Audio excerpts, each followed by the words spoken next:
Hey, haven't seen you for a while. This is like real life again. Well, real life-ish. I thought I'd jump in front of the lens to introduce this next section just because, I don't know, disclaimer is I'm not a sound engineer and we're gonna get into some sound stuff. So keep that in mind when you are doing this bit, that I'm not a professional sound engineer, okay? But I'm gonna give you all the tips and tricks that I've learned over the years, okay, to get my audio from really bad to good and good to great, okay? So another thing that I wanted to explain was audition.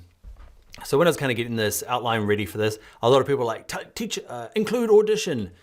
And I used to, when I used to teach Premiere Pro a long time ago, there was no, you had to go out to audition, okay, for fixing sound. Premiere Pro had some really limited sound editing tools, you could do a bit, but all the really nice, I don't know, user-friendly stuff was in Audition. Audition is a separate software that Adobe, it's part of your license. So we used to have to go out from Premiere to Audition and then from Audition back into Premiere Pro. We're not gonna do it by one thing in this course because Adobe made the choice a little while ago to bring all of that really good intuitive stuff that was in Audition, okay, and drag it and put it into Premiere Pro. So now we don't need to, jump back and forth. And now the Essential Sound panel, which I'm going to show you in the next video, they're exactly the same. There's an Essential Sound panel in Audition, and there's one in Premiere Pro, and they do the same thing. So we don't need to go back and forth as much anymore. So if you're wondering why we didn't do Audition, that's why. Most of the stuff is in Premiere Pro now. Does a pretty good job. All right, that is it. I'm going to go back behind the computer screen, and yeah, let's jump into the next video. Actually, one more thing before we get started is when you are doing, working with sound, it can be important to, if you are still editing and working with sound and you're reasonably serious about it, which, should be depending on your output, your laptop speakers are not a great idea. Even like if you've got big set of speakers plugged in or a nice set of headphones, the problem with most of them is that they are, they're wrong for the job.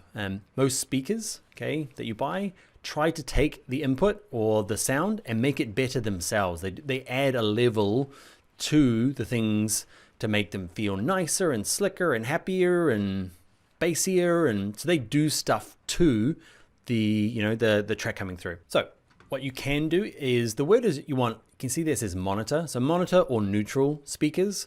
Okay, the problem with them is that they're expensive potentially, and they don't sound great. What I mean by that is that they just let the audio kind of pass through untouched as much as they can, whereas like a nice set of hi-fi speakers tries to boost and add and make volume to, and so they're changing the sound output. So if you are looking for something for your video editing, look for monitor speakers or monitor headphones.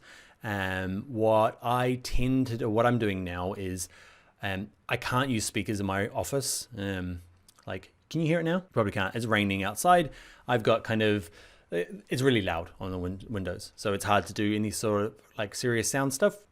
And also my fans on my laptop, they're not running at the moment, but I give it a little minute and those fans, man, they're deafening. Like they're really loud and they, it's hard to clean up audio that way. So I use headphones.